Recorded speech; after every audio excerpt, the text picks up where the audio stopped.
Carlo Acutis ഈ കാലഘട്ടത്തിൽ നമ്മോടൊപ്പം ജീവിച്ച് സ്വർഗീയ വിശുദ്ധി സ്വന്തമാക്കിയ ഒരു പുണ്യാത്മാവ്.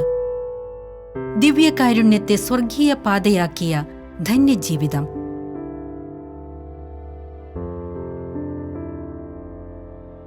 നവയുഗത്തിലെ ഇന്റർനെറ്റിന്റെ സാധ്യതകളെ സുവിശേഷ പ്രഘോഷണത്തിനായി ഉപയോഗപ്പെടുത്തിയ വിശുദ്ധ ജീവിതം. തികഞ്ഞ IT പ്രതിഭ.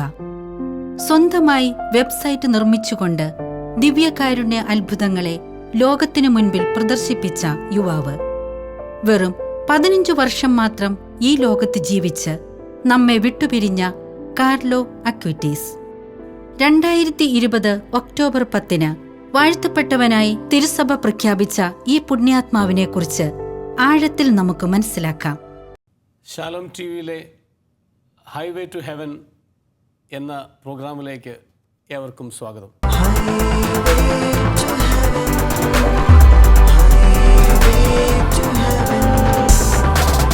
കാർലോസ് അക്വിറ്റസ് എന്ന ഒരു ജീവിച്ചിരുന്ന വിശുദ്ധനെക്കുറിച്ചുള്ള ഒരു പ്രോഗ്രാമാണ് ഹൈവേ ടു ഹെവൻ. പക്ഷേ ഈ പ്രോഗ്രാമിൽ നമ്മളുടെ കൂടെ 2 ബ്രദേഴ്സാണുള്ളത്, 2 സെമിനാരിയൻസാണുള്ളത്. എന്തുകൊണ്ടാണ് കാർലോസിനെ കുറിച്ച് പറയുമ്പോൾ 2 സെമിനാരിയൻസിൻ്റെ സാന്നിധ്യം എന്നത് ഏറെ ആകാംക്ഷയുള്ളൊരു കാര്യമാണ്. നമുക്കതിലേക്ക് പോകുന്നതിന് മുൻപ് അവരെ ഒന്ന് വ്യക്തിപരമായി പരിചയപ്പെടാം. എന്നിട്ട് എങ്ങനെയാണ് കാർലോസിൻ്റെ ജീവിതവുമായി ഇവർ പ്രാധാന്യമുള്ളവരാകുന്നത്, ബന്ധപ്പെടുന്നത് എന്ന് നമുക്ക് കേൾക്കാം. ആദ്യം നമുക്ക് ഈ ബ്രദേഴ്സിനെ 2 പേരെയും ഒന്ന് വ്യക്തിപരമായി പരിചയപ്പെടാം. ഇവർ ഒരാൾ ബ്രദർ ജോണിൻ്റെ വീട്ടുപേര് ബ്രദർ ജോൺ കണയെങ്കിൽ. ബ്രദർ ജോൺ കണയെങ്കിൽ ആദ്യം ബ്രദറിനെ ഒന്ന് പരിചയപ്പെടുത്തും. കാരണം പ്രായത്തിൽ ബ്രദർ ജോണാണ് സീനിയർ. അതുകൊണ്ടാണ് ചേട്ടൻ ബ്രദർ ജോൺ ആയതുകൊണ്ട് തന്നെ ബ്രദർ ജോണിനെ പരിചയപ്പെട്ട് നമുക്ക് തുടങ്ങും. ഒന്ന് വീട് എവിടെയാണ്, വീട്ടിലാരൊക്കെ ഉണ്ട്, ഇപ്പോൾ എവിടെയാണ് പഠിക്കുന്നത്, സെമിനാരിയിൽ പഠിക്കുന്നത് എവിടെയാണ്, അങ്ങനത്തെ കാര്യങ്ങളൊന്ന് പെട്ടെന്ന് പറയാം. കോതമംഗലം രൂപതയ്ക്ക് വേണ്ടിയാണ് പഠിക്കുന്നത്. സെൻറ്റ് എഫ്രൈം തിയോളജി കോളേജിൽ 3-ാം വർഷ വൈദ്യ വിദ്യാർത്ഥിയാണ്. സത്നയിൽ ഞങ്ങൾ 2 പേരും അവിടെയാണ് പഠിക്കുന്നത്. ഞങ്ങൾ 2 പേരും സത്ന സെമിനാരിയിൽ സെൻറ്റ് എഫ്രൈം തിയോളജി കോളേജിൽ പഠിക്കുന്ന വൈദിക വിദ്യാർത്ഥികളാണ്. അതോടൊപ്പം തന്നെ ഞങ്ങളുടെ ജീവിതവുമായിട്ട് ബന്ധപ്പെട്ട് സംസാരിക്കുകയാണെങ്കിൽ ഞങ്ങളുടെ പേരൻസിൻ്റെ വഴിയായിട്ടാണ് ഞങ്ങൾ പലപ്പോഴും ഈ വിശുദ്ധരെ പറ്റിയൊക്കെ കൂടുതലായി അറിയാനും വിശുദ്ധരെ പറ്റി കൂടുതൽ വായിക്കുവാനും അവരെപ്പറ്റി ഞങ്ങളുടെ ജീവിതത്തിൽ പ്രാവർത്തികമാക്കാനൊക്കെ ഇടയായത്. ബ്രദർ ജോണിൻ്റെ വീട് എവിടെയാണെന്നും വീട്ടിലാരൊക്കെ ഉള്ളതെന്ന് പറയാം. വീട് പന്നിമറ്റം ഇടവകയാണ്. കോതമംഗലം രൂപതയിലെ പന്നിമറ്റം ഇടവകയിലാണ്. വീട്ടിൽ പപ്പ, അമ്മ, ചേട്ടനാണുള്ളത്. പപ്പ റിട്ടയർഡ് SI ആണ്. അമ്മ ഹൗസ് വൈഫാണ്. ചേട്ടൻ ഒരു എഞ്ചിനീയറാണ്. ഇങ്ങനെ സന്തോഷമായി ഇപ്പോൾ തിയോളജിയാണ് പഠിക്കുന്നത്. തിയോളജി ഫൈനൽ ഇയർ ആണ്. അപ്പോൾ ഉടനെ തന്നെ ഡീക്കനേറ്റ് ആകുന്നുള്ളൂ. തിയോളജിക്ക് പഠിച്ചു കഴിയുമ്പോൾ ആണല്ലോ 1 വർഷം. അപ്പോൾ ഏറെ സന്തോഷം. നമുക്ക് തീർച്ചയായിട്ടും മറ്റു കാര്യങ്ങളിലേക്ക് ഒന്നുകൂടെ വരാം. ബ്രദർ എഫ്രൈമിനെ കൂടി കേട്ടിട്ട് നിങ്ങൾ ബ്രദർ എഫ്രൈമിനെ പരിചയപ്പെടുത്തുമ്പോൾ സ്വാഭാവികമായിട്ടും പ്രേക്ഷകർ ഞെട്ടാൻ വഴിയുണ്ട്. ഞങ്ങളിത് പോലീസുകാരെ മക്കളെ തെരഞ്ഞു പിടിച്ചു കൊണ്ടുവന്നൊരു പരിപാടിയാണോ എന്ന് ആലോചിക്കാനും വഴിയുണ്ട്. ബ്രദർ എഫ്രൈം ഒന്ന് പരിചയപ്പെടുത്താമോ? വീട് എവിടെയാണ്? ബ്രദർ എഫ്രൈമിൻ്റെ വീട്ടുപേര് കുന്നപ്പള്ളിയിൽ അല്ലേ? വീട് എവിടെയാണ്? വീട്ടിലാരൊക്കെ ഉള്ളതെന്ന് പറയാം. എൻ്റെ വീട് ഉപ്പുതറയാണ്. ഉപ്പുതറ സെൻറ്റ് മേരീസ് ഫോറോയിൻ ചർച്ചാണ് എൻ്റെ ഇടവക. എൻ്റെ വീട്ടിൽ പപ്പയുണ്ട്, മമ്മിയുണ്ട്. പപ്പ റിട്ടയർഡ് സബ് ഇൻസ്പെക്ടറാണ്. മമ്മി ഹൗസ് വൈഫാണ്. ചേച്ചി കോളേജിൽ ലെക്ചറാണ്. ഇപ്പോൾ പഠിക്കുന്നത് സദന സെമിനാരിൽ തിയോളജി സെക്കൻഡ് ഇയർ ആണ്. തൊട്ടുപുറകെ ചേട്ടൻ്റെ പുറകെ നിങ്ങൾ ബന്ധുക്കളും കൂടിയാണ്. ഇവർ ബന്ധുക്കളും കൂടിയാണ്. ഇവർ തീർച്ചയായിട്ടും 2 പേരും ഓരോ SIമാരുടെ മക്കളാണ്, റിട്ടയർഡ് SIമാരുടെ മക്കളാണ് എന്നുള്ളതൊക്കെ വളരെ പ്രധാനപ്പെട്ടൊരു കാര്യമാണ്. എങ്കിലും നമുക്ക് ബ്രദർ ജോൺ ആദ്യം പറഞ്ഞു തുടങ്ങിയിരുന്നല്ലോ, ഞങ്ങൾ 2 പേരും ചേർത്താണ് പറഞ്ഞത്. എങ്കിലും സ്വന്തം ഇതിൽ നമുക്ക് പറയാം, ഞങ്ങൾ വളർത്തിയത് കുടുംബത്തിൻ്റെ ഒരു വളർത്തിക്കൊണ്ട് വന്ന പശ്ചാത്തലത്തിലാണ് ഞങ്ങൾ വിശുദ്ധരോടൊക്കെ ഇത്ര അടുപ്പം ഉണ്ടായത് എന്നൊരു വാക്ക് പറഞ്ഞു തുടങ്ങിയപ്പോഴാണ് ഞാനൊന്ന് ഇൻ്റർവ്യൂ ചെയ്ത് വീട്ടിലുള്ളവരെ കുറിച്ച് ചോദിച്ചത്. ഒന്ന് പറയാമോ, എന്താണ് ഇത്ര വളരെ താല്പര്യത്തോടു കൂടിയാണ് വീട്ടുകാരെ വളർത്തിയതിനെ കുറിച്ച് പറയുന്നത്? ഒന്ന് പറയാമോ വിശദീകരിച്ച്? പണ്ട് തന്നെ വീട്ടിൽ ഡൊമിനിക് സാവിയോയുടെ ഒരു ചിത്രം ഉണ്ടായിരുന്നു. അത് ഞാൻ പപ്പായോട് ചോദിക്കുമായിരുന്നു, ഇത് എവിടുന്ന് കിട്ടിയെന്ന് ചോദിക്കുമായിരുന്നു. അപ്പോൾ പപ്പ പറയുമായിരുന്നു, ഇത് പപ്പായ്ക്ക് സമ്മാനം കിട്ടിയതാണ്, ആദ്യ കുർബാനയ്ക്ക് സമ്മാനം കിട്ടിയതാണ്. ആ ചിത്രത്തിൻ്റെ തൊട്ട് താഴെ പാപത്തേക്കാൾ നല്ലത് മരണം എന്ന വാക്യം ഉണ്ടായിരുന്നു. പലപ്പോഴും ചെറുപ്പം മുതൽ എന്നെ വളരെയധികം ആ വാക്യം വളരെയധികം ആകർഷിച്ചിട്ടുണ്ട്. ഞാനിങ്ങനെ അപ്പോൾ ഡൊമിനിക് സാവിയെ പറ്റിയൊക്കെ ചിന്തിക്കുവാനും ഡൊമിനിക് സവിയയുടെ ജീവചരിത്രമൊക്കെ വായിക്കാനൊക്കെ ഇടയായി. ഇതുപോലെ നല്ലൊരു വിശുദ്ധനാകണമെന്നൊക്കെ തീരുമാനിച്ചു. വൈദികനാകണം, നല്ലൊരു വിശുദ്ധനായ വൈദികനാകണം എന്നൊക്കെ തീരുമാനിക്കാനിടയായി. അങ്ങനെ 10ാം ക്ലാസ് കഴിഞ്ഞ് സെമിനാരി ചേരാനൊക്കെ ആഗ്രഹം കാണിച്ചു. SIB സമൂഹത്തിലെ സോബിയ സിസ്റ്ററാണ് എന്നോട് ആദ്യമായിട്ട് പറഞ്ഞത്, സെമിനാരി ചേരാൻ നിനക്ക് പറ്റും, നല്ലൊരു അച്ഛനാകാൻ പറ്റും എന്നൊക്കെ എന്നോട് പറയുന്നത്, ആരാധന മഠത്തിലെ. അപ്പോൾ സിസ്റ്ററിൻ്റെ ഒരു പ്രോത്സാഹനമാണ് ശരിക്കും എന്നെ കോതമംഗലം രൂപതയിൽ തന്നെ ചേരാനും ഇവിടെ തന്നെ ഒരു വൈദിക വിദ്യാർത്ഥിയായി പഠിച്ച് വൈദികനാകാൻ വേണ്ടിയുള്ള ആഗ്രഹം എന്നെ ജനിപ്പിക്കാൻ കാരണം സിസ്റ്ററിൻ്റെ ഒരു പ്രേരണയാണ്. പലപ്പോഴും ഇങ്ങനെ സെമിനാരി ചേർന്നപ്പോൾ തന്നെയാണെങ്കിലും അവിടെ ഇഷ്ടം പോലെ വിശുദ്ധരുടെ പുസ്തകങ്ങളൊക്കെ ഉണ്ടായിരുന്നു. അപ്പോൾ ഇഷ്ടം പോലെ വിശുദ്ധരെ പറ്റി മനസ്സിലാക്കാനും വായിക്കാനൊക്കെ ഇടയായി. അങ്ങനെ തുടർന്നുള്ള ജീവിതത്തിലെല്ലാം വിശുദ്ധരെ പറ്റി കൂടെ കൊണ്ടുപോകാനൊക്കെ.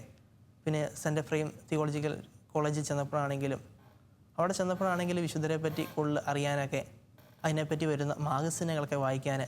അങ്ങനെ വായിച്ചപ്പോൾ ഒരിടയ്ക്ക് 2019 ആദ്യമായിട്ട് മെസ്സഞ്ചർ എന്ന മാഗസിനിൽ കാർലോ അക്വത്തിസ് എന്ന ഈ ധന്യനെ ആദ്യമായിട്ട് കാണുന്നത്. ഞാൻ ഇതിനെപ്പറ്റി വായിച്ചപ്പോൾ എനിക്ക് വളരെയധികം ഒരു ആകാംക്ഷ തോന്നി.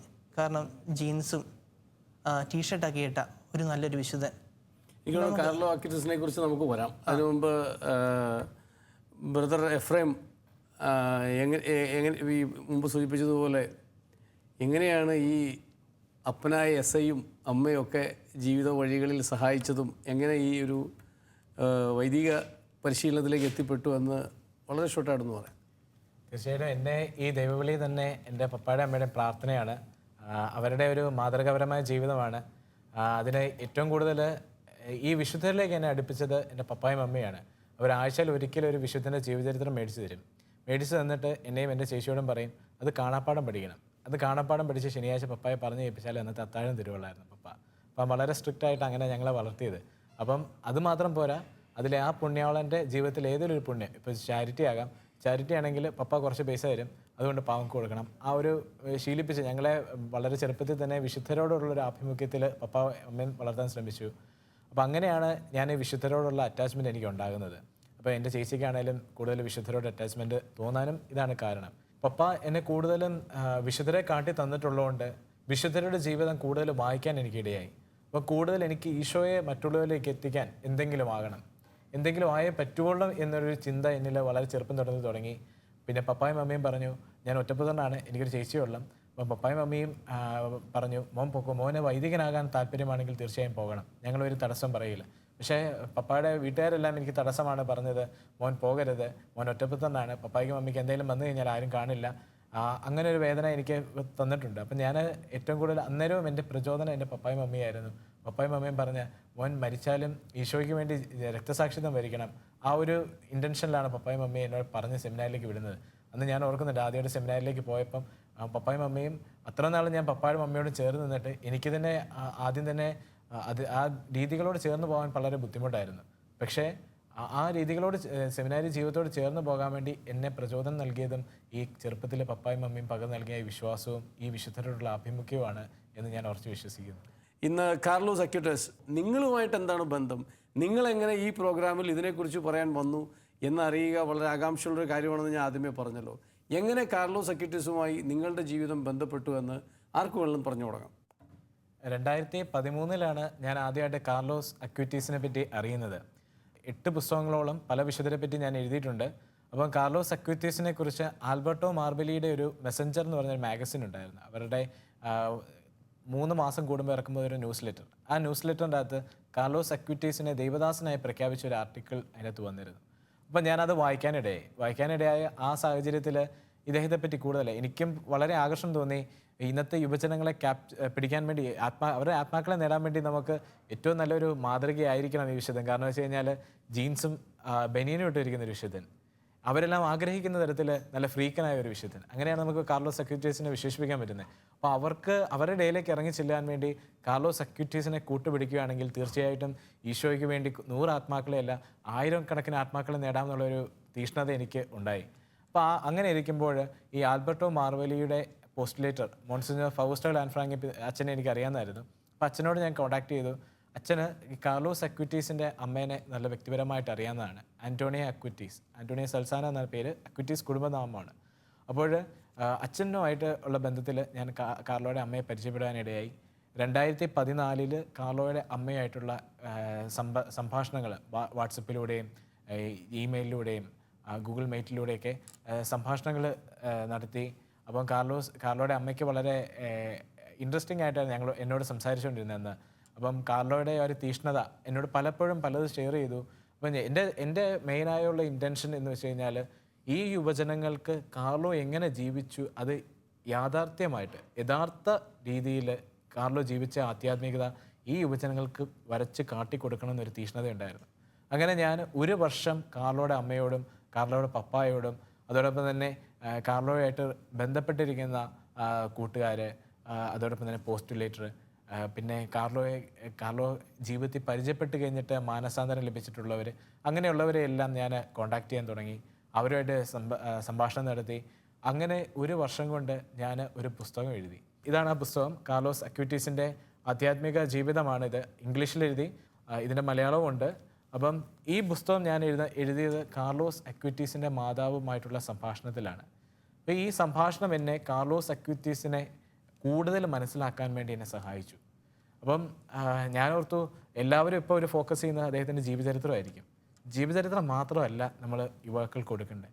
അദ്ദേഹം എങ്ങനെ ഈശോയെ തൻ്റെ ജീവിതത്തിൽ പകർത്തി, ആ ജീവിതത്തിലൂടെ ഈശോയ്ക്ക് എങ്ങനെ സാക്ഷ്യം നൽകി, ആ ഒരു പോയിന്റ് ഞാൻ എടുത്തുകൊണ്ട് അദ്ദേഹത്തിൻ്റെ ആധ്യാത്മിക ജീവിതം തന്നെ ഞാൻ പഠിക്കാനിടയായി. അങ്ങനെ 1 വർഷത്തെ സംഭാഷണത്തിനിടയിൽ ഈ പുസ്തകം കംപ്ലീറ്റ് ആയി. പിന്നെ കുറേ കാലം കഴിഞ്ഞു. ഞാനെങ്കിലും അത് കംപ്ലീറ്റ് ചെയ്തെങ്കിലും ഞാനത് പബ്ലിഷ് ചെയ്യാൻ വേണ്ടി എനിക്ക് എന്തോ ഒരു എക്സ്റ്റേണൽ ഫോഴ്സ് എന്നെ സമ്മതിക്കുന്നില്ലായിരുന്നു, വലിക്കുകയായിരുന്നു. ഇത് പബ്ലിഷ് ചെയ്യുന്ന ഒരു ചിന്തയായിരുന്നു എനിക്ക്. അങ്ങനെ ഇരിക്കുമ്പോഴാണ് 2019 എൻ്റെ സഹോദരൻ കൂടിയായ ബ്രദർ ജോൺ എന്നോട് വന്ന് പറഞ്ഞു. ഞാൻ യാദൃശ്ചികമായിട്ടാണ് ഞങ്ങൾ തിയോളജി ദൈവശാസ്ത്രം പഠിക്കാൻ സത്നാ സെമിനാരിൽ പോകുന്നത്. അപ്പോൾ അദ്ദേഹം എന്നോട് വന്ന് പറഞ്ഞു, ബ്രദർ ജോൺ എന്നോട് വന്ന് പറഞ്ഞു, കാർലോസ് അക്വിറ്റീസിനെ കുറിച്ചൊരു ആർട്ടിക്കിൾ ഞാൻ വായിക്കാനിടയായി, അനിയനും കൂടി ഇത് വായിക്കുകയാണെങ്കിൽ നല്ലതായിരിക്കും എന്ന് പറഞ്ഞ് എനിക്ക് കൊണ്ടുവന്ന് തന്നു. അപ്പോൾ ഞാനിത് നോക്കിയപ്പം ക്രിസ്തു ഇന്നും ജീവിക്കുന്നു എന്ന അപ്പസ്തോലിക പ്രബോധന ലേഖനത്തിൽ 105ഉം 106ഉം ഖണ്ഡികയിൽ കാർലോസ് അക്വിറ്റീസിനെ കുറിച്ച് മാർപ്പാപ്പ പ്രതിപാദിക്കുന്നുണ്ട്. അപ്പോൾ അതിനെപ്പറ്റി ഉള്ള ഒരു ആർട്ടിക്കിളായിരുന്നു അത്. അപ്പം ഞാൻ സഹോദരനോട് പറഞ്ഞു, ബ്രദറെ ഞാൻ ഈ പുസ്തകം എഴുതി വെച്ചിട്ടുണ്ട്, പക്ഷേ എനിക്കൊരു മടിയാണ്. അപ്പോൾ എന്നോട് ഇത് വന്ന് എടുത്ത് വായിച്ചു നോക്കി, അതായത് എൻ്റെ കമ്പ്യൂട്ടറിൽ എല്ലാം എടുത്ത് നോക്കി വായിച്ചു നോക്കിയപ്പം എന്നോട് ബ്രദർ പറഞ്ഞു ഇത് പബ്ലിഷ് ചെയ്യണം, യുവാക്കൾക്ക് ഇത് ആവശ്യമാണ്. അപ്പോഴാണ് ആ ഒരു അവസരത്തിലാണ് ഞാൻ അടുത്ത വാർത്ത വരുന്നത്, ഈ കാർലോസ് അക്വിറ്റീസിൻ്റെ നാമത്തിൽ ഒരു അത്ഭുതം നടന്നിരിക്കുന്നു, അപ്പോൾ അദ്ദേഹം താമസിക്കാതെ വാഴ്ത്തപ്പെട്ടവനാകുന്നു. അപ്പോൾ ആ ഒരു ഒക്കേഷൻ വന്നതുകൊണ്ട് ഞാൻ ഇദ്ദേഹത്തിൻ്റെ നിർബന്ധപ്രകാരം ആ പുസ്തകം പബ്ലിഷ് ചെയ്യാൻ വേണ്ടി കോഴിക്കോടുള്ള ആത്മാ ബുക്സിനെ സമീപിച്ചു. അവർ വില്ലിംഗ് ആയിട്ട് ചെയ്തു. അതിനു മുമ്പ് ഞാൻ കാർലോയുടെ അമ്മയ്ക്ക് ഇതെല്ലാം അയച്ചു കൊടുത്തിരുന്നു. അമ്മ ഞാൻ ഇങ്ങനെയൊക്കെ എഴുതിയിട്ടുണ്ട്, അമ്മ ഇതൊന്ന് വായിച്ചിട്ട് വെരിഫൈ ചെയ്യണം, ഇത് ശരിയാണോ, ഇതിനകത്ത് എന്തെങ്കിലും അതിശയോക്തി കലർത്ത് എന്തെങ്കിലും ഉണ്ടെങ്കിൽ അമ്മ പറയണമെന്ന് പറഞ്ഞു. അമ്മ പറഞ്ഞു അതിനകത്തൊന്നുമില്ല. അമ്മ അതിനെ ഒതൻറ്റിക്കേറ്റ് ചെയ്യുന്ന രീതിയിൽ ഒരു ലെറ്റർ എഴുതി തന്നു. അതോടൊപ്പം തന്നെ പോസ്റ്റുലേറ്റർ, അതിൻ്റെ നാമകരണത്തിൻ്റെ ചുക്കാൻ പിടിക്കുന്ന പോസ്റ്റുലേറ്ററാണ് ഡോക്ടർ നിക്കോള ഗോരി. അദ്ദേഹം ലൊസബത്ത് റൊമാനോ, നമ്മുടെ റോമൻ പത്രത്തിൻ്റെ എഡിറ്റർ കൂടിയാണ് അദ്ദേഹവും വായിച്ചു നോക്കി. അദ്ദേഹമാണ് കാർലോയുടെ ജീവിതം ഒതൻറ്റിക്കായിട്ട് എഴുതിയ മനുഷ്യൻ. അപ്പം വത്തിക്കാനിലെ പ്രൈമറി സോഴ്സസ് അദ്ദേഹത്തിൻ്റെ ബുക്കാണ്. വത്തിക്കാനിലെ ഇൻ്റർനാഷണൽ ലെവലിൽ നമ്മുടെ ഈ പുസ്തകം കൂടെ പ്രൈമറി സോഴ്സുകളിൽ ഒന്നായിട്ട് കണക്കാക്കപ്പെടും. അങ്ങനെയാണ് കാർലോയുടെ അമ്മയായിട്ടുള്ള ബന്ധം വരുന്നത്. 2019 ഈ പുസ്തകം പബ്ലിഷ് ചെയ്യുന്ന സമയത്ത് എന്നോട് ബ്രദർ ജോൺ വന്ന് സൂചിപ്പിച്ചു, ബ്രദർ എഫ്രൈം എനിക്കും കൂടെ കാർലോയുടെ അമ്മയോട് ഒന്ന് സംസാരിക്കണം. ഓക്കെ, ഞാൻ വില്ലിംഗ് ആയിട്ട് അന്ന് ഞങ്ങളുടെ രൂപതര നിയമപ്രകാരം ഞങ്ങൾക്ക് വാട്സപ്പ് ഉപയോഗിക്കത്തില്ല. ഞാൻ പറഞ്ഞു ബ്രദറിൻ്റെ വാട്സപ്പിലൂടെ നമുക്ക് വിളിക്കാമെന്ന് പറഞ്ഞു. ഞാൻ വിളിച്ചു, സംസാരിച്ചു. ഓരോ ആഴ്ചകളിൽ ഞങ്ങൾ വിളിക്കാൻ തുടങ്ങി. അപ്പം കാർലോയുടെ അമ്മയ്ക്ക് വളരെ സന്തോഷമാണ്. ഒരു സാഹചര്യത്തിൽ കാർലോയുടെ അമ്മ ഞങ്ങളെ കാർലോ ബ്രദേഴ്സ് എന്ന് അഭിസംബോധന ചെയ്തു. അപ്പോൾ അഭിസംബോധന ചെയ്ത സമയത്ത് ഞങ്ങൾ ചോദിച്ചു, എന്തുകൊണ്ടാണ് അമ്മ അങ്ങനെ പറഞ്ഞത്? ഇന്ന് കാർലോ ജീവിച്ചിരുന്നെങ്കിൽ നിങ്ങളെപ്പോലെ ആകുമായിരുന്നു, നിങ്ങളെപ്പോലെ ഒരു അച്ഛനാകുമായിരുന്നു, ഉറപ്പാണ്. അപ്പം കാർലോയുടെ സ്ഥാനത്ത് ഇന്ന് ഞാൻ എൻ്റെ കുടുംബത്തെ ഞാൻ നിങ്ങളെ രണ്ടിനെയും സ്വീകരിക്കുന്നു, എൻ്റെ കാർലോയുടെ സഹോദരനായിട്ടും എൻ്റെ മക്കളായിട്ടും ഞാൻ സ്വീകരിക്കുന്നു. സോ ഇന്ന് മുതൽ നമ്മൾ പഴയ നിമിഷത്തിലൊക്കെ കാണുന്ന പോലെ അബ്രാഹത്തിനൊക്കെ പുതിയ പേര് കിട്ടുന്ന പോലെ കാർലോ ബ്രദേഴ്സ് എന്ന ഒരു പേര് കാർലോയുടെ അമ്മ ഞങ്ങൾക്ക് നൽകി, കാർലോയുടെ കുടുംബത്തിലെ അംഗങ്ങളാക്കി. അങ്ങനെ ഇരിക്കുമ്പോൾ കാർലോയുടെ അമ്മ പറയുകയാണ്, കാർലോയ്ക്ക് നടക്കാതെ പോയൊരു ആഗ്രഹം ഉണ്ടായിരുന്നു. ദിവ്യകാരുണ്യ അത്ഭുതങ്ങൾ വെബ്സൈറ്റിൽ അദ്ദേഹം ഇട്ടപ്പോൾ അദ്ദേഹത്തിൻ്റെ മനസ്സിൽ പരിശുദ്ധാത്മാവ് കൊടുത്തൊരു നിവേശിതമായിരുന്നു, തെറ്റായ പ്രബോധനങ്ങൾ മീഡിയയിലൂടെ ഇപ്പോൾ പ്രചരിക്കുന്നുണ്ട്, അപ്പോൾ അതിനെതിരെ എന്തെങ്കിലും ചെയ്യണമെന്ന്. അപ്പം കാർലോയുടെ അമ്മ ഞങ്ങളോട് സൂചിപ്പിച്ചു, ഇങ്ങനൊരു ആശയം എൻ്റെ മകൻ്റെ മനസ്സിലുണ്ടായിരുന്നു. അവൻ മരിക്കുന്നതിന് മുമ്പ് എന്നോട് സൂചിപ്പിച്ചിരുന്നു. പക്ഷേ ഇത് എന്ത് ചെയ്യണമെന്ന് എനിക്കറിയത്തില്ല. കാർലോയുടെ സഹോദരങ്ങളായ നിങ്ങൾ പ്രാർത്ഥിക്കുക, ഇതിനൊരു പരിശുദ്ധാത്മാവ് വെളിപ്പെടുത്തി തരും എന്താ ചെയ്യേണ്ടതെന്ന്. അങ്ങനെ ഇരിക്കുമ്പോഴാണ് ഞങ്ങൾ ഈ ലോക്ക്ഡൗൺ സമയം കാലയളവിൽ ഞങ്ങൾക്ക് കുറേ ഫ്രീ അവേഴ്സ് കിട്ടി. അപ്പോൾ ഞങ്ങൾ കുറേ പ്രാർത്ഥിച്ചിരിക്കുന്ന സമയത്ത് പരിശുദ്ധാത്മാവ് തോന്നിക്കുന്ന പോലെ കാർലോ വോയിസ് എന്നൊരു പേരിൽ ഒരു മിഷൻ ആരംഭിക്കണമെന്ന് ഞങ്ങൾക്ക് പ്രചോദനം കിട്ടി. അങ്ങനെയാണ് സത്യവിശ്വാസം പ്രൊമോട്ട് ചെയ്യുന്ന രീതിയിലുള്ള പ്രബോധനങ്ങൾ അവതരിപ്പിക്കാൻ ഒരു വെബ്സൈറ്റും ക്രിയേറ്റ് ചെയ്തു, ഓൺലൈൻ മാഗസിനും ക്രിയേറ്റ് ചെയ്തു. കാർലോയുടെ ഈ ഒരു ജീവിതത്തിൽ കാർലോയുടെ അമ്മ 2019 ഞങ്ങളെ സഹോദരങ്ങളായിട്ട് അക്സെപ്റ്റ് ചെയ്ത് 2020 ഈ നാമകരണത്തിൻ്റെ ബേറ്റിഫിക്കേഷൻ തുടങ്ങിയ സമയത്ത് ഞങ്ങളെ അവരുടെ അസോസിയേഷനിൽ ലീഗലായിട്ട് മെമ്പർഷിപ്പ് തരികയും ചെയ്തു. 2013 മുതൽ ഞങ്ങൾ ഏഷ്യയിൽ കോർഡിനേറ്റേഴ്സ് ആയിരുന്നു. കാർലോയുടെ നാമകരണത്തിന് നിക്കോള ഗോരി പോസ്റ്റ്ലേറ്ററിനോട് ചേർന്ന് ബ്രോഷേഴ്സ് ഡിസ്ട്രിബ്യൂട്ട് ചെയ്യുക, പടങ്ങൾ ചിത്രങ്ങൾ കൊടുക്കുക, കാർലോയുടെ ജീവചരിത്രങ്ങൾ മറ്റുള്ളവരിലേക്ക് എത്തിക്കുക. അങ്ങനെ ഞങ്ങൾ കോമൺ ആയിട്ട് ചെയ്യാൻ വേണ്ടി പലരും എന്നെ സഹായിക്കുന്നുണ്ടായിരുന്നു. 2019 ബ്രദർ ജോണും കൂടെ എന്നെ ഹെൽപ്പ് ചെയ്യാൻ തുടങ്ങി. 2020 ഞങ്ങൾ രണ്ടും കൂടെ ഇപ്പം കാർലോയുടെ അസോസിയേഷൻ്റെ പേര് അമിച്ചി ദീദി കാർലോ അക്വിറ്റീസ്, അതായത് ഫ്രണ്ട്സ് ഓഫ് കാർലോ അക്വിറ്റീസ്. അതിൻ്റെ പ്രസിഡന്റ് കാർലോയുടെ അമ്മയായ അന്റോണിയ അക്വിറ്റീസ് ആണ്. വളരെ യങ്ങായിട്ടുള്ളൊരു പ്രായത്തിലാണ് ഈ വിശുദ്ധൻ മരിച്ചുപോയത്. ഇന്നിവിടെ നമ്മൾ ഒരുപക്ഷെ പ്രേക്ഷകരുടെ ശ്രദ്ധയിൽ ഏറ്റവും കൂടുതൽ വരേണ്ട ഒരു കാര്യം, നമ്മുടെ നാട്ടിൽ തീർച്ചയായിട്ടും ഇഷ്ടപ്പെട്ട ഒരു കാമുകൻ്റെ കൂടെ ജീവിക്കാൻ കുഞ്ഞിനെ ഉപേക്ഷിച്ച് പോകുന്ന അമ്മമാരുണ്ട്, കുഞ്ഞിനെ കൊല്ലുന്ന അമ്മമാരുണ്ട്. ഇതൊക്കെ യാഥാർത്ഥ്യമാണെന്നിരിക്കലും നമുക്കൊക്കെ അറിയാവുന്ന അമ്മമാരിൽ ഏറെ പേരും അല്ലെങ്കിൽ എല്ലാവരും തന്നെ ഒരുപക്ഷെ മക്കളെ ഒരു വിശ്വാസത്തിൻ്റെ വഴിയിൽ നടത്തുന്നതിൽ ഏറ്റവും നിർണായകമായ പങ്ക് വഹിക്കുന്നത് നമ്മുടെയൊക്കെ അമ്മമാരാണ്. ഒരുപക്ഷെ ഏറ്റവും അതിൻ്റെ ആദ്യ പടി എന്ന് പറയുന്നത് അമ്മമാരാണ്. തീർച്ചയായിട്ടും അപ്പന്മാർക്ക് റോളുണ്ട്, സഹായിക്കുന്നുണ്ട്. ഞാനും അപ്പനാണ്. പക്ഷേ അമ്മമാരാണ് ഏറ്റവും കൂടുതലായിട്ട് റോൾ എടുക്കുന്നത്. കാരണം ധാരാളം വൈദികർ പറഞ്ഞിട്ടുണ്ട് അമ്മ എന്തുമാത്രം സ്വാധീനം ചെലുത്തിയെന്ന് പറഞ്ഞ് ഞാൻ കേട്ടിട്ടുണ്ട്.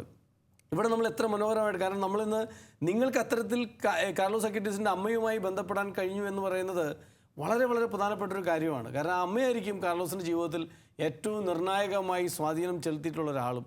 ഒരുപക്ഷെ ഈ പ്രായം ചെന്ന് മരിച്ച് വിശുദ്ധരാകുന്ന ആളുകളുടെ കാര്യത്തിൽ ഒരിക്കലും അവരുടെ മാതാപിതാക്കളെ നേരിട്ട് കേൾക്കാനൊരു അവസരം നമുക്ക് ഒരിക്കലും ഉണ്ടാവില്ല. പക്ഷേ ഇന്ന് യങ്ങായിട്ടുള്ള ഈ ഇത്തരം വിശുദ്ധരുടെ ഒക്കെ കാര്യത്തിൽ മാതാപിതാക്കളോ അവരുടെ പ്രിയപ്പെട്ടവരോ അവരുടെ കൂടെ ജീവിച്ചവരോ ഒക്കെ നേരിട്ട് കേൾക്കാൻ പറ്റുന്നു എന്ന് പറയുന്നത് ഒരു യാഥാർത്ഥ്യമാണ്, ഒരു നല്ല കാര്യമാണ്. അതിലുപരി ഇന്നത്തെ ടീനേജേഴ്സായിട്ടുള്ള ആളുകൾ, ചെറുപ്പക്കാരായിട്ടുള്ള ആളുകളോട് പറയുന്നത് ഇതൊരു പഴയ പഴങ്കഥയല്ല. നിങ്ങളുടെയൊക്കെ പ്രായത്തിൽ ജീവിച്ചു പോയ, നിങ്ങളുടെ പ്രായത്തിൽ ജീവിച്ച ഒരു ചുറുചുറുക്കും മിടുക്കനുമായ, വെറുതെ ഒരു നമ്മൾ മലയാള ഭാഷയിൽ പറഞ്ഞൊരു മണ്ണുണ്ണിയായ ചെറുപ്പക്കാരനല്ലല്ലോ. കാരണം ഞാൻ അത് നിങ്ങൾ പറയുന്നതിൽ നിന്നൊക്കെ ഞാൻ മനസ്സിലാക്കുന്നു കമ്പ്യൂട്ടറിലൊക്കെ അതുപോലെ പരിജ്ഞാനം, വളരെ ഒരു സ്മാർട്ടായിട്ടുള്ള ആൾ. ഈ ഫോട്ടോയിൽ കാണുന്നത് പോലെ എന്തൊരു ചിയറിങ് ആയിട്ടുള്ളൊരു, അത്ര ഇതായിട്ടുള്ളൊരു പേഴ്സണാലിറ്റി, അത്ര ചുള്ളനായിട്ടുള്ള ചെറുപ്പക്കാരനാണ് 15ാമത്തെ വയസ്സിൽ അല്ലെങ്കിൽ ക്യാൻസറിന് കീഴടങ്ങി ദൈവം തിരിച്ചു വിളിച്ച് ഇവിടെ നിന്ന് അവസാനിപ്പിച്ച് സ്വർഗത്തിലേക്ക് മടങ്ങി പോയിട്ടുള്ളത്. ഇന്ന് നമ്മുടെയൊക്കെ മുമ്പിൽ മാതൃകയായിട്ടിരിക്കുന്നത് ഇത് വളരെ പ്രധാനപ്പെട്ട. ഇവിടെ ഞാൻ വീണ്ടും നിങ്ങളോട് പറയുന്നത്, നമുക്ക് ഒരു അല്പം കൂടി നിങ്ങളുടെ ജീവിതത്തിൽ നിങ്ങൾ ഈ വഴിയിലൂടെ നടന്നു പോയപ്പോൾ കാർലോസ് അക്വിറ്റീസ് നിങ്ങളെ സ്വാധീനിച്ച കാര്യങ്ങൾ ജനറലി പറയാമോ? കാരണം സ്പെസിഫിക് ഏരിയാസ് ഡീറ്റെയിൽസിലേക്ക് നമ്മൾ പോകുന്നുണ്ട്. നിങ്ങൾ ഈ ജീവചരിത്രം പഠിച്ചപ്പോഴൊക്കെ അമ്മയോട് ഇൻട്രാക്ട് ചെയ്തപ്പോൾ, ഈ കാർലോസ് അക്വിറ്റീസിനെ കുറിച്ച് പഠിച്ചപ്പോൾ, ഇത്തരം ചില കാര്യങ്ങൾ വായിച്ചപ്പോൾ ഏറ്റവും കൂടുതൽ നിങ്ങൾക്ക് പ്രചോദനമായിട്ടുള്ള അമ്മയോടുള്ള ടെലിഫോണിക് കോൺവെർസേഷൻ ആയിരിക്കും എന്ന് ഞാൻ വിചാരിക്കുന്നു. നിങ്ങളുടെ ജീവിതത്തെ സ്വാധീനിച്ച ചില കാര്യങ്ങൾ, നിങ്ങളെടുത്ത ചില തീരുമാനങ്ങളൊക്കെ ഉണ്ടാവും ഇതിൻ്റെ ഇടയിൽ, ഒന്ന് പറയാമോ? തീർച്ചയായിട്ടും കാർലോയുടെ അമ്മയോടുള്ള സംഭാഷണത്തിൽ ഏറ്റവും കൂടുതൽ എന്നെ വ്യക്തിപരമായിട്ട് ടച്ച് ചെയ്തൊരു കാര്യം ഇതാണ്. ഈ 15 വയസ്സുള്ള ഈ പയ്യൻ, അതായത് തിയോളജിക്കൽ കൺസെപ്ഷൻസ് ഒക്കെ നമുക്കറിയാം, നമ്മുടെ സഭയുടെ പഠനങ്ങളും ഇതെല്ലാം വ്യക്തിപരമായിട്ട് കാർലോയ്ക്ക് വ്യക്തതയായിട്ട് അറിയായിരുന്നു. അതെങ്ങനെ വന്നു എന്ന് നമുക്കറിയാൻ പറ്റത്തില്ല. അത് ദൈവത്തിൻ്റെ കൃപയാണ്. നമ്മൾ ജനിച്ചു എന്ന് ഞാനൊരിക്കൽ നമ്മുടെ ഡാനിയലച്ചൻ്റെ ഒരു പ്രസംഗം കേൾക്കാനിടയായിട്ടുണ്ട്. അച്ഛൻ ആ പ്രസംഗത്തിൽ ഇങ്ങനെ പറഞ്ഞു, മാതാപിതാക്കളുടെ ഒരു ഇൻവോൾവ്മെൻറ്റിനോടൊപ്പം തന്നെ ദൈവം ഒരു ഗ്രേസ് കൊടുക്കുന്നുണ്ട്. പരിശുദ്ധാത്മാവ് വന്നു നിറഞ്ഞു കഴിഞ്ഞാൽ അവൻ നിന്നെ സത്യത്തിൻ്റെ പരിപൂർണതയിലേക്ക് നയിക്കുമെന്ന വചനത്തിൽ പറയുന്ന പോലെ കാർലോയ്ക്ക് ഇതെല്ലാം വ്യക്തമായിട്ട് അറിയായിരുന്നു. ഈവൻ നമ്മുടെ ഇന്നത്തെ കമ്പ്യൂട്ടർ എഞ്ചിനീയർമാരെ തോൽപ്പിക്കുന്ന ഒരു തരം ബുദ്ധി അദ്ദേഹത്തിന് ദൈവം കൊടുത്തിരുന്നത് വേണം നമുക്ക് പറയാം. അതുകൊണ്ടാണ് അദ്ദേഹത്തിൻ്റെ സെർവൻ്റ് ഓഫ് ഗോഡ് ആയിരുന്ന സമയത്ത് കമ്പ്യൂട്ടർ വിസ് എന്നാണ് ഫ്രാൻസിസ് മാർപ്പാപ്പ അദ്ദേഹത്തെ വിശേഷിപ്പിച്ചിരുന്നത്. കാരണം എന്ന് വെച്ച് കഴിഞ്ഞാൽ ഈ 15 വയസ്സ് 12 വയസ്സ് മുതൽ 15 വയസ്സുള്ള കാലയളവിൽ കാർലോ അക്വിറ്റീസ് നിർമ്മിച്ച വെബ്സൈറ്റ് വെർച്വൽ മ്യൂസിയം ആയിട്ടാണ് അദ്ദേഹം നിർമ്മിച്ചത്. ആ നിർമ്മിച്ച വെബ്സൈറ്റിൽ വളരെ ക്ലിയറായിട്ട് ഒരു നല്ലൊരു പ്രൊഫഷണൽ എൻജിനീയർ ചെയ്ത ഒരു വെബ്സൈറ്റ് പോലെയാണ് അദ്ദേഹം ക്രിയേറ്റ് ചെയ്തത്. അപ്പോൾ എന്നെ അതിശയിപ്പിക്കുന്ന ഒരു കാര്യം ഇതാണ്, അത്രയും ചെറുപ്രായത്തിൽ ഇദ്ദേഹത്തിന് ചെയ്യാൻ സാധിക്കുമെങ്കിൽ, ഇന്ന് എനിക്കിപ്പോൾ 25 വയസ്സായി, ഞാൻ ഈശോയ്ക്ക് വേണ്ടി എന്തെങ്കിലും ചെയ്യാതെ ഇന്നലെ നാളെ നമ്മളൊക്കെ ഈശോയെ സ്വർഗം ലക്ഷ്യമാക്കി ജീവിക്കുന്നവരാണ്. ഡൊമിനിക് സാവേ പറയാറുണ്ട്, നമ്മൾ നടക്കുമ്പം തൊട്ട് ഫ്രണ്ടിൽ നമ്മൾ കബറിടം കണ്ടുവേണം നടക്കാൻ. അപ്പോൾ ആ കണ്ട് നടക്കുമ്പോൾ നമുക്ക് ഈശോയ്ക്ക് വേണ്ടി എന്തെങ്കിലും ചെയ്തിട്ട്, അതായത് നമുക്ക് പറയാൻ പറ്റില്ല, നമ്മളാരും എന്നാണോ മനുഷ്യരാണ്, നമുക്ക് വിശുദ്ധ പദവി എന്ന് പറയുന്നത് നമുക്കൊക്കെ നമ്മുടെ ആഗ്രഹത്തിലും വലുതാണ്. അപ്പോൾ ഒരിക്കലും വിശുദ്ധനാകാൻ എന്നൊരു ആഗ്രഹം അത് ദൈവത്തിൻ്റെ തീരുമാനം. പക്ഷേ എൻ്റെ ഒരു ആഗ്രഹം എന്ന് പറഞ്ഞു കഴിഞ്ഞാൽ, നാളെ ഞാൻ മരിച്ചു കഴിയുമ്പോൾ എൻ്റെ ഈശോയ്ക്ക് വേണ്ടി എന്തെങ്കിലും ഞാൻ കാർലോ ചെയ്ത പോലെ ചെയ്തിട്ടുണ്ടോ എന്ന് എനിക്ക് സ്വർഗത്തിൽ എൻ്റെ വിധി പറയുന്ന സമയത്ത് എൻ്റെ ഈശോയോട് എനിക്ക് പറയാൻ പറ്റുമോ, ഈശോയെ നിനക്ക് വേണ്ടി ഇത്രയും ചെയ്യാൻ പറ്റി, ദൈവരാജ്യം സ്ഥാപനത്തിന് വേണ്ടി ഇത്രയും ചെയ്യാൻ സാധിച്ചു എന്ന് പറയാനുള്ള ഒരു ഇൻസ്പിറേഷനാണ് എനിക്ക് മെയിനായിട്ടുള്ളത്. രണ്ടാമത്തെ ഒരു കാര്യം എന്ന് പറയുന്നത്, നമുക്ക് ഇന്നേ വരെ നമ്മൾ നോക്കുമ്പോൾ നമ്മുടെ പാരമ്പര്യം, നമ്മൾ സഭയുടെ പാരമ്പര്യം നോക്കുമ്പോൾ കന്യാസ്ത്രീകളായിട്ടുള്ള വിശുദ്ധർ, അല്ലെങ്കിൽ ഒരു അച്ഛനായ ഒരു വിശുദ്ധൻ, അല്ലെങ്കിൽ ഒരു മെത്രാനായ ഒരു വിശുദ്ധൻ, ഇവരെയൊക്കെ കാണുമ്പോൾ നമുക്ക് ഫ്രാൻസിസ് മാർപ്പാപ്പ അദ്ദേഹത്തിൻ്റെ അപ്പസ്തോലിക പ്രബോധനമാണ് ആനന്ദിച്ച് ആഹ്ലാദിക്കുവിൻ. ഈ അപ്പസ്തോലിക പ്രബോധനത്തിൽ മാർപ്പാപ്പ പറയുന്നുണ്ട്, മെത്രാനോ അച്ഛനോ സന്യസ്തരോ ആകണ്ട നിങ്ങൾക്ക് വിശുദ്ധരാകാൻ, നേരെ മറിച്ച് ഒരു അൽമയനാകാം, ഒരു യുവാവാകാം, നിങ്ങൾ ജീവിക്കുന്ന രീതി നിങ്ങൾ ഇത് വിശുദ്ധിയുടെ പരിപൂർണതയിൽ ജീവിക്കാൻ നിങ്ങൾക്ക് വിശുദ്ധരാക്കാമെന്ന്.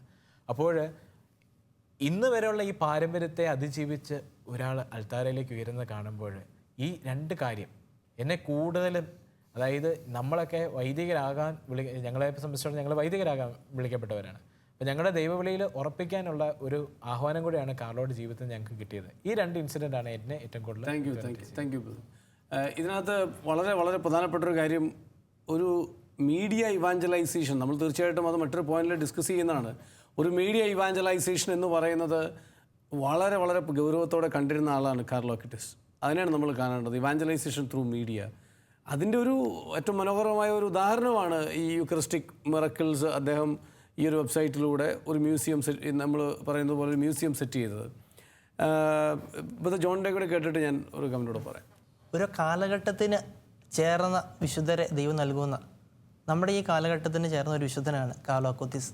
കാരണം ഈ കാലഘട്ടത്തിലെ സാഹചര്യങ്ങൾ എങ്ങനെ ദൈവത്തിനു വേണ്ടി ഉപയോഗിക്കാമെന്ന് വിശുദ്ധരെ കാണിച്ചു തരുന്നു. പണ്ട് കാലത്തൊക്കെ ആണെങ്കിൽ നമ്മൾ വിശുദ്ധരെ പറ്റി കേൾക്കുന്നത്, അവർ മരുഭൂമിയിലേക്ക് പോയി ആൾക്കാരിൽ നിന്ന് ഇടപെട്ട് ആൾക്കാരിൽ നിന്ന് ഓടി രക്ഷപ്പെടാൻ ശ്രമിച്ചിരുന്ന, ഇങ്ങനെ കൂട്ടം കൂടി നടക്കാനോ അല്ലാതെ ഇങ്ങനെ ആൾക്കാരുമായിട്ട് ജോളിയായിട്ട് സംസാരിച്ച് നടക്കുന്നവരല്ലായിരുന്നു വിശുദ്ധർ. മറിച്ച് ആൾക്കാരിൽ നിന്ന് ഓടി രക്ഷപ്പെട്ട് മരുഭൂമിയിൽ പോയി ധ്യാനിച്ച് അങ്ങനെ ജീവിക്കുന്നവരെയാണ് നമ്മൾ വിശുദ്ധരായിട്ട് പണ്ടൊക്കെ കണ്ടുകൊണ്ടിരുന്നത്. പക്ഷേ ഇന്നത്തെ ഈ കാലഘട്ടത്തിൽ ഇങ്ങനത്തെ ഈ ആൾക്കാരുടെ ഇടയിൽ തന്നെ ജീവിച്ചുകൊണ്ട് ആൾക്കാരുമായിട്ട് മിങ്കിൾ ചെയ്ത് കൂട്ടുകാരൊക്കെ ആയിട്ട് വർത്തമാനം പറഞ്ഞ് ഇന്നത്തെ സാഹചര്യങ്ങളുമായിട്ടെല്ലാം പൊരുത്തപ്പെട്ട് ആ പൊരുത്തപ്പെടുതലിൽ വിശുദ്ധി കാണുന്നതാണ് കാർലോ അക്വിറ്റസിൻ്റെ ജീവിതത്തിലെ സവിശേഷത. Thank you brother John.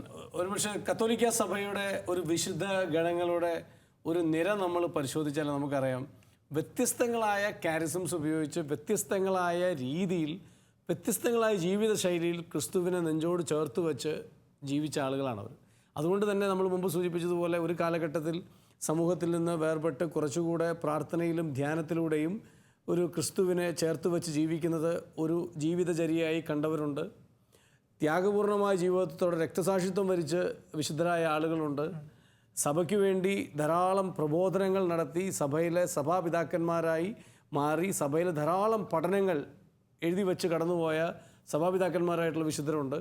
മറ്റൊരർത്ഥത്തിൽ സഭയ്ക്ക് നേതൃത്വം നൽകിയ മാർപ്പാപ്പന്മാരും മെത്രാന്മാരും ഒക്കെ നമ്മൾ പരാമർശിച്ചതുപോലെ അത്തരത്തിലുള്ള വിശുദ്ധരുണ്ട്. അതിൻ്റെ ഒരു അടുത്ത ഘട്ടമാണ് നമ്മൾ ഈ കാണുന്നത്. ഇന്നത്തെ ലോകത്തിൻ്റെ മുഴുവൻ മാറ്റത്തിൻ്റെ നടുവിൽ നമ്മൾ പറയുന്നത് പോലെ ഒരു കണ്ടംപററി ആയിട്ടുള്ള ഒരു വളരെ മനോഹരമായി ഈ കാലഘട്ടത്തിൻ്റെ നടുവിൽ ക്രിസ്തു സാന്നിധ്യമാകാൻ വിളിക്കപ്പെട്ടവരാണ് നമ്മൾ എന്നുള്ള ഒരു ഓർമ്മപ്പെടുത്തലോടു കൂടിയാണ് കാർലോസ് അക്വിറ്റസ് നമ്മുടെ മുമ്പിൽ. അതാണ് ബ്രദർ ജോൺ പറഞ്ഞതിൽ ഏറ്റവും ശ്രേഷ്ഠമായൊരു കാര്യം എന്ന് ഞാൻ വിചാരിക്കുന്നു.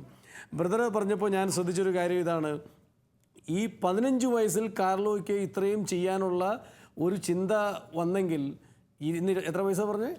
25 വയസ്സായി ഞാൻ യേശുവിന് വേണ്ടി എന്ത് ചെയ്യണം, അല്ലെങ്കിൽ എൻ്റെ ജീവിതം അവസാനിക്കുന്നിടത്ത് കർത്താവ് എനിക്ക് തരുന്ന ആയുസിൻ്റെ ഉള്ളിൽ യേശു ക്രിസ്തുവിന് വേണ്ടി എനിക്ക് ചെയ്യണം എന്നുള്ള ആ ഒരു ബോധ്യവും ദൃഢനിശ്ചയവുമാണ് ശരിക്കും ഓരോ ചെറുപ്പക്കാർക്കും ഉണ്ടാവേണ്ടത്. ഞാനിവിടെ ഒരാളെ ഒന്നുകൂടെ പറയാതെ പോകുന്നത് ശരിയല്ല. ഒരുപക്ഷെ ഇന്ന് എൻ്റെ വീട്ടിൽ എനിക്ക് എൻ്റെ ഇളയ പുത്രൻ പലപ്പോഴും യൂട്യൂബൊക്കെ നോക്കിയിട്ട് ഏതൊരു മച്ചാൻ്റെ ആരാണ്ടരെയൊക്കെ ഇതെടുത്തിട്ട് ഓരോ കെണികളും ഓരോ ട്രാപ്പും ഇങ്ങനെ ക്രാഫ്റ്റും ഇതൊക്കെ ഉണ്ടാക്കി വീട്ടിൽ കാർഡ്ബോർഡ് വെട്ടുന്നു, ഈറ്റ വെട്ടുന്നു, സകല പരിപാടിയും. എൻ്റെ അപ്പനും അവനും തമ്മിൽ എപ്പോഴും കുസ്തി പിടിക്കണതാണ്, പരിക്കാത്തെല്ലാം വെട്ടിയിടുന്നതിൻ്റെ പേരിൽ. ഇവിടെ ഫോണിൽ എല്ലാ കാര്യവും ഉപയോഗിക്കാൻ ഇന്നത്തെ പിള്ളേർക്ക് അറിയാം, എല്ലാ കാര്യങ്ങളും എടുക്കാൻ അറിയാം. പക്ഷെ ഇന്ന് നമ്മൾ അവരെ ഇത്തരം കാര്യങ്ങളിലേക്ക്, ഇത്തരം ചിന്തകളിലേക്ക്, ഒരു ചെറിയ കുഞ്ഞായിരിക്കുന്ന ഒരാൾക്ക് പോലും ഈശോയ്ക്ക് വേണ്ടി ചെയ്യാവുന്ന സാധ്യതകളിലേക്ക് വിരൽ ചൂണ്ടാൻ, അതിനുവേണ്ടി ഒരു ശ്രദ്ധ കൊടുക്കാൻ മാതാപിതാക്കളെ ഓർമ്മപ്പെടുത്തുന്ന ഒരു വിശുദ്ധനാണിത്. മറ്റൊരു കാര്യം, ഈ കാർലോ അക്വിറ്റസിൻ്റെ അമ്മയുമായിട്ട് നമ്മുടെ ബ്രദേഴ്സ് സംസാരിച്ചപ്പോൾ, നിങ്ങൾ സംസാരിച്ച് കഴിഞ്ഞപ്പോൾ അമ്മ പിന്നീട് അവസാനം പറഞ്ഞ കുറച്ചുകൂടെ ആഗ്രഹങ്ങൾ എൻ്റെ മകനുണ്ടായിരുന്നു എന്ന് അവർ പറഞ്ഞ് നിങ്ങളിന്ന് കാർലോസ് വോയിസ് തുടങ്ങാൻ ഇടയായ ഒരു കാര്യം, ഇന്ന് കുട്ടികൾ ഒരു പക്ഷേ ഇങ്ങനത്തെ കാര്യങ്ങൾക്ക് കുറച്ച് ഈ ഒരു ദൈവിക വഴിയിലേക്ക് നടക്കാൻ തുടങ്ങുമ്പോൾ, അത്തരത്തിൽ ചില താല്പര്യങ്ങൾ എടുക്കുമ്പോൾ, ഒരു പക്ഷേ വിഷമത്തോടെ പറയട്ടെ, ധാരാളം മാതാപിതാക്കൾ അതിനെ വില കൊടുത്ത് ഗൗരവത്തോടെ കാണുന്നതിന് പകരം അതിനേക്കാൾ പ്രാധാന്യത്തോടു കൂടി, വളരെ വളരെ പ്രാധാന്യത്തോടു കൂടി അവരുടെ പഠനവും അവർക്ക് കിട്ടേണ്ട റാങ്കുകളും അവർക്ക് കിട്ടേണ്ട മറ്റ് ഈ ലോകത്തിൻ്റെ ചില കാര്യങ്ങൾ, അതൊക്കെ ചില കാര്യങ്ങൾ വളരെ പ്രധാനപ്പെട്ടതാണ്, പക്ഷെ ഒരിക്കലും ഇതിനേക്കാൾ പ്രധാനപ്പെട്ടതല്ല എന്ന് നമ്മൾ ഓർമ്മപ്പെടുത്തുവാണ്. ഒരുപക്ഷെ മാതാപിതാക്കൾ ശ്രദ്ധിക്കേണ്ടതും നോട്ട് ചെയ്യേണ്ടതും ദൈവത്തിനു വേണ്ടി എൻ്റെ മകൻ ചെയ്യാൻ ശ്രമിക്കുന്ന കാര്യങ്ങൾ, എൻ്റെ മകൾ ചെയ്യാൻ ശ്രമിക്കുന്ന കാര്യങ്ങൾ, അവരുടെ ആഗ്രഹങ്ങൾ, സ്വപ്നങ്ങൾ, അതിന് വില കൊടുത്ത് കൂടെ നിൽക്കാൻ തയ്യാറാകുന്ന അമ്മയാണ് യഥാർത്ഥമായ അമ്മ, അതിന് വില കൊടുത്ത് കൂടെ നിൽക്കാൻ തയ്യാറാകുന്ന അപ്പനാണ് യഥാർത്ഥമായ അപ്പൻ എന്ന് ഈ കാർലോ അക്വിറ്റസും അദ്ദേഹത്തിൻ്റെ മാതാപിതാക്കളും നമ്മളെ ഓർമ്മപ്പെടുത്തുന്നു. നമുക്ക് ഈ ഒരു എപ്പിസോഡ് അവസാനിപ്പിക്കാൻ സമയമായി. നിങ്ങൾക്ക് കാർലോസ് അക്വിറ്റസ് എന്ന് പറഞ്ഞ വിശുദ്ധനെക്കുറിച്ച് പറയാൻ തോന്നുന്ന ഒരു വിശേഷണം ഒരു 1-2 സെൻറ്റൻസിൽ പറയാം. കാർലോ ഈ കാലഘട്ടത്തിൻ്റെ വിശുദ്ധനാണ്. Very good. എങ്ങനെ ചെറുപ്പമായിരുന്നു കൊണ്ട് വിശുദ്ധിയിലേക്കുള്ള പാത നടന്നു എടുത്തു എന്നുള്ളത് നമുക്ക് മനസ്സിലാക്കാം. Thank you brother John. അത് ഈ കാലഘട്ടത്തിൻ്റെ വിശുദ്ധനാണ്. എങ്ങനെ ഈ ചെറുപ്പത്തിൽ വിശുദ്ധ പദവിയിലേക്ക് പതിയെ പതിയെ സ്വന്തം ജീവിതത്തിൽ 15 വയസ്സുകൊണ്ട് വിശുദ്ധനായി ജീവിച്ച ഒരു വിശുദ്ധനെയാണ് നമ്മൾ ഇന്ന് കേട്ടത്. ഇനി അടുത്തു വരുന്ന എപ്പിസോഡുകളിൽ എങ്ങനെ ഈ 15 വയസ്സുകാരൻ ഇത്രമാത്രം ഈ വിശുദ്ധ വഴിയിലേക്ക് യോഗ്യനാകുന്നു എന്ന് നമുക്ക് കേൾക്കാം. ഹൈവേ ടു ഹെവൻ എന്ന് പറയുന്ന ഈ പ്രോഗ്രാമിൽ തീർച്ചയായിട്ടും അടുത്ത എപ്പിസോഡിൽ നമുക്ക് വീണ്ടും കാണാം. നന്ദി.